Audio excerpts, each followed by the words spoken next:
అందరికీ హోలీ అంటే చాలా ఇష్టం కదా. అసలు ఆ పండుగ ఎలా వచ్చిందనేది ఈ వీడియోలో తెలుసుకుందాం. చాలా కాలం క్రితం ఒక రాక్షస రాజు తీవ్ర తపస్సు చేశాడు. అతని పేరు హిరణ్యకశిపుడు. అతని కోరిక ఒక్కటే, మరణించకుండా ఉండటం. తపస్సుతో సంతృప్తి చెందిన బ్రహ్మదేవుడు ప్రత్యక్షమయ్యాడు. హిరణ్యకశిపుడు తెలివిగా వరం కోరుకున్నాడు. మనిషి చేతిలో కాని జంతువు చేతిలో గాని పగలు కాని రాత్రి కాని మరణించకూడదు అని.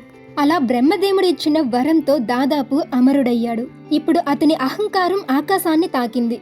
ఇక దేవుడు నేనే అని ప్రకటించాడు. ప్రజలందరూ భయంతో వణికిపోయారు. రాజ్యంలో భయానికి నిశ్శబ్దం. ప్రజల కళ్ళల్లో భయం. ఎవరూ అతనికి ఎదురు నిలవలేకపోయారు. కానీ రాజుకి ప్రహ్లాదుడు అనే ఒక కుమారుడు ఉన్నాడు. చాలా భక్తిగల యువకుడు. అతను విష్ణు నామస్మరణలో మునిగిపోయేవాడు. ఒకరోజు రాజు కోపంతో అడిగాడు, నన్నే దేవుడుగా పూజించు అని. కానీ తన కుమారుడు ధైర్యంగా అన్నాడు, నిజమైన దేవుడు విష్ణువు అని. నీ దేవుడు ఎక్కడ ఉన్నాడు అని రాజు గట్టిగా అరిచాడు. ఆ చిన్న భక్తుడు స్తంభాన్ని చూపించాడు. ఆయన ఎక్కడైనా ఉంటారు అని. రాజు చాలా కోపంతో అతన్ని పర్వతం మీద నుంచి తోసేశాడు.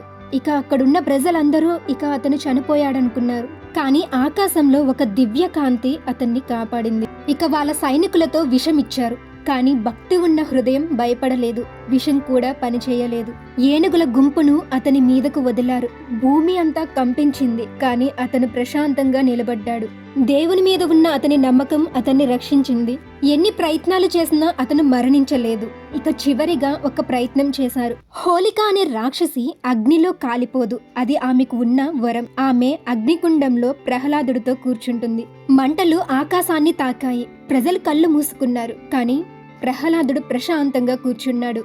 దివ్యకాంతి అతని చుట్టూ ఒక కవచంలా ఏర్పడింది. అహంకారం కాలిపోయింది. హోలిక ఆ మంటల్లో దహనమయ్యింది. భక్తి గెలిచింది. అందుకే మనం హోలికా దహనం జరుపుకుంటాం. రాజు కోపంతో స్తంభాన్ని తన్నాడు. ఒక భారీ శబ్దం. స్తంభం చీలిపోయింది.